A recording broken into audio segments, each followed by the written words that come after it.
Bungie X Activision? I think I hear cheering in the distance. I think I do too. Hot take.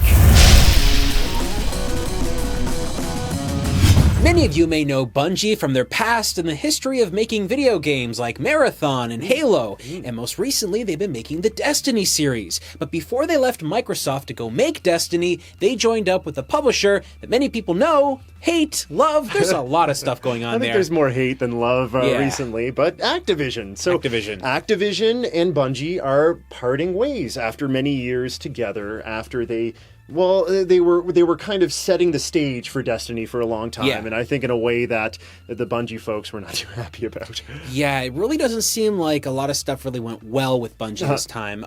Now, there has been a lot of background information.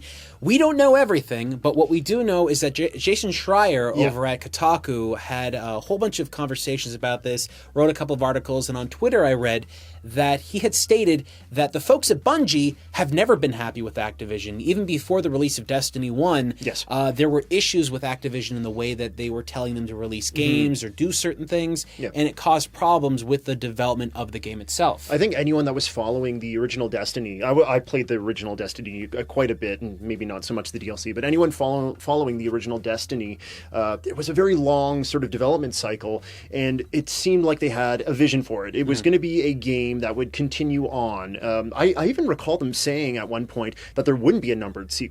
It would just be, I don't want to say games as a service, because I don't believe that was really in the expansions that would keep the game evolving over time. Exactly. I would keep people playing and stuff like that. But yes, we saw numbered iterations and a lot of problems that have kind of followed the titles. I've only ever played, I want to say, this probably sounds more than it was. I probably played 5 to 10 hours of the original Destiny. I didn't think it was a terrible game, but I wasn't really in love with it. I felt that there was a lot missing in terms of narrative and story, though you can't argue with the gunplay in a Bungie game. Bungie really understands it, and it is clearly there, and it's something that they're very good at. Destiny 2, I actually played a little bit more of, because I played it on Xbox One. It was neat, but it clearly had a lot of problems, and at the very beginning, I just thought it was a very bad game. I didn't spend too much time in Destiny 2, so I can't speak to that. But when you did talk about the narrative in Destiny 1, I'm positive that is part of Activision's doing. There was supposed to be a very clear narrative in the first game, and by the end of that title being released, all of the narrative, all of the let's say lore, was online. It was all like random cards through a website. It was so bizarre. So even though I did enjoy the time that I spent in Destiny 1 because of the gunplay and because of it's like a loot driven game, right? You got cool weapons and stuff, and I did enjoy that. There was still, it felt empty in a sense, because I didn't know like exactly what my why I was doing everything I was doing. It was the shell of a storyline there. There's a floating orb that's protecting a city. I mean, there's that introduction video sequence kind of explains things, but I played so many hours of both games, and I still have no idea what the core story really was. I did hear better things about the second iteration of Destiny, but from a story standpoint, but we've seen throughout the history of the second title that it's been worse from a microtransaction standpoint, and this is something that's been a problem with Activision for several years now. Yes. I mean, we've talked about Activision Blizzard, right? And how Activision has been harming Blizzard for a while. We've been seeing that Blizzard's been pressured to, implement microtransactions into their games. Many people are pointing to Blizzard's sort of reach into phone gaming as being directly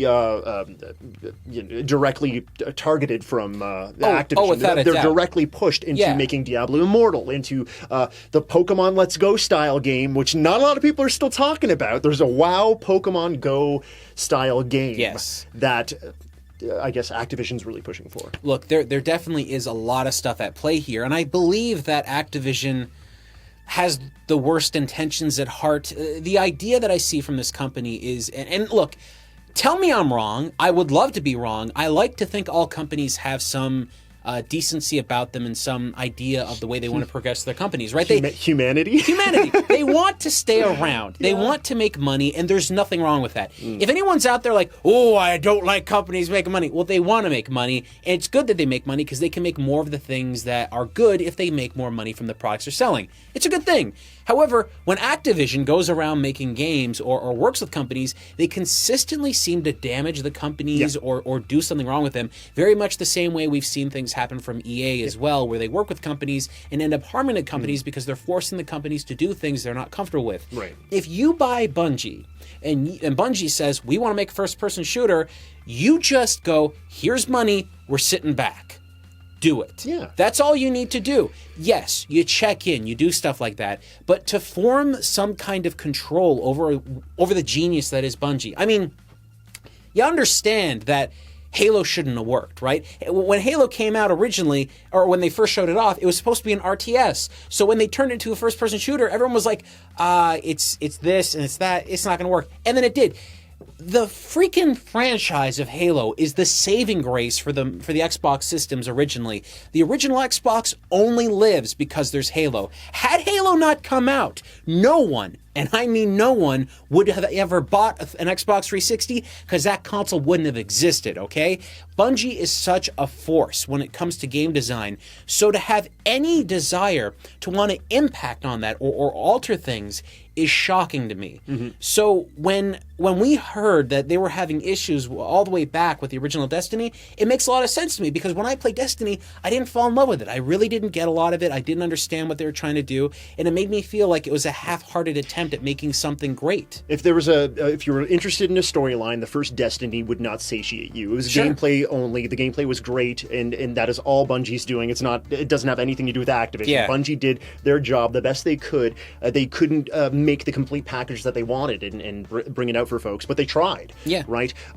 So in Destiny 2, we're seeing more egregious microtransaction issues. We saw that, and that's Activision's forte right now. Right now, Activision, I believe it's well over half of the profits that they make off of games is through microtransactions. So the company, I think in 2018, made close to $8 billion, maybe just over $7 billion. Over half of that was microtransaction stuff. And those egregious microtransactions kept popping up in Destiny 2.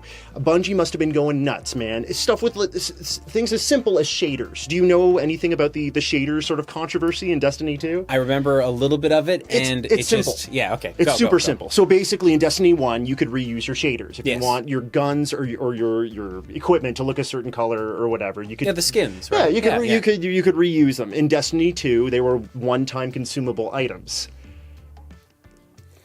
That's low. That's low.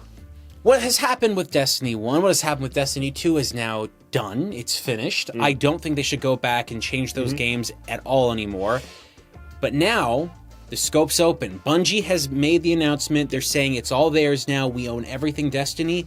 Now, if they went to go back and change Destiny 1 or 2 into some combination thing, maybe they could do that. But now it's time for Destiny 3.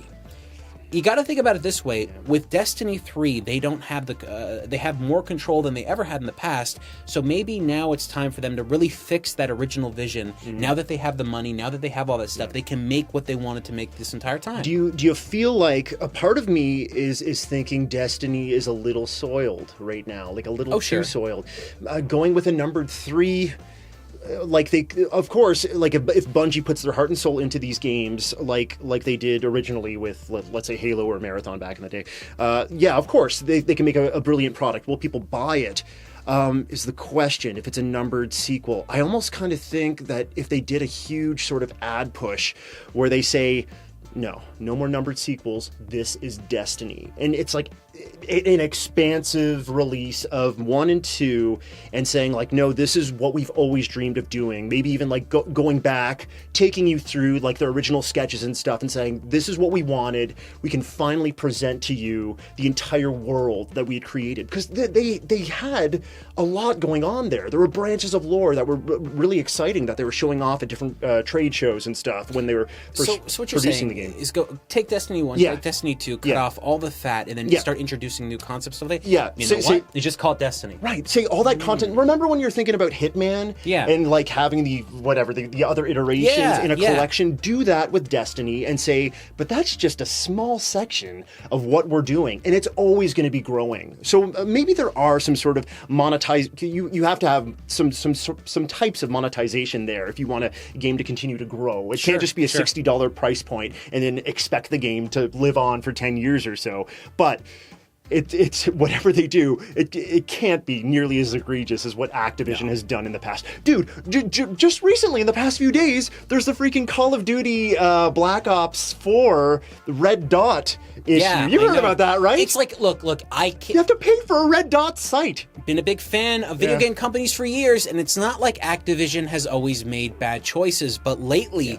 They just don't seem to grasp what they should be doing in the game industry. Look, we're all gamers. Everyone that's watching, everyone that's listening, we play video games, and there's certain expectations we have from the games that we play.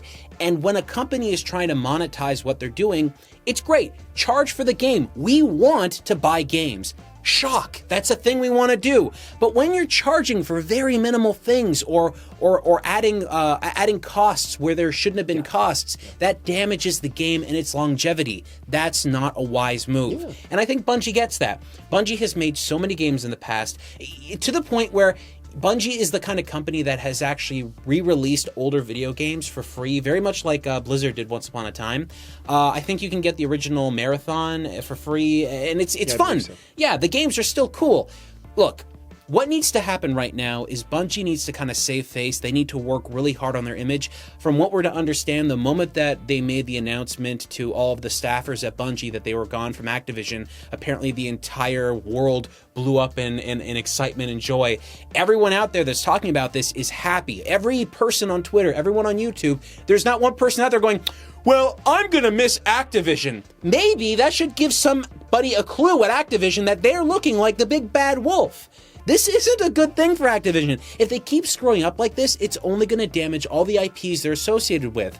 Bungie can get out and do whatever they want to do. They're talented folks. They're going to be able to move forward. But can the same thing happen going forward with other things? Yeah, and it scares me because we have projects that Activision is behind right now, like the new Crash Team Racing game. Yeah. Activision is behind. They did the original Crash trilogy and then the Spyro trilogy. Hey, the Spyro trilogy wasn't all physically on a disc because they were pushed to produce that very quickly. Yeah. We're already seeing Activision, even if they can't necessarily monetize something in a specific way, if that game's going to be released on a certain date, I don't care if it's finished or not, that game's getting out the door. They're very, very business oriented. The love of the art isn't there, right? So yes, it scares me for future games. It's Crash Team Racing. I'm just it's true. It's Crash Team Race. Are you gonna have to pay extra for extra parts? Are you gonna have to pay extra for extra maps? Are there gonna be shaders? This is literally it. This is okay. If Bungie is willing to leave Activision because Bungie can't make it work with them, it's time for everyone to start going, hey, maybe we should stop working with Activision. Maybe we should leave and go into different fields. Can they? Do they have an out? Bungie apparently had one. Good for them. Yeah. That's glad that they had one. Yeah. But at this point in time, it's like, look, if I was Blizzard and I was looking out the window and seeing the oncoming storm, I'd be like, hey, maybe it's time to leave, okay? It's funny that you say oncoming storm when Heroes of the Storm is just dislodged from This is Blizzard. Like any company that is associated with Activision should probably consider leaving them because they seem to be damaging the brands they attach themselves to. Activision as an entity can't survive forever. Now, there are tons of rumors about other things that Activision has in store and things that Blizzard has in store as well too. For instance, there's this big rumor going around that Overwatch is going to go free to play. If that happens, that's going to be a big deal. But is that great for Blizzard? Is that bad for Blizzard? We really don't know.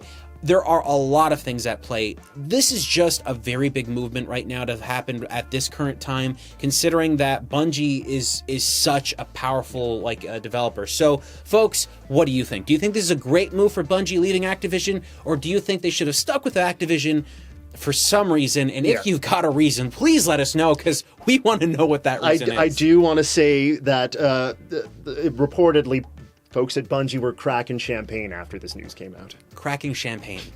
Good news for all. Let's see what happens.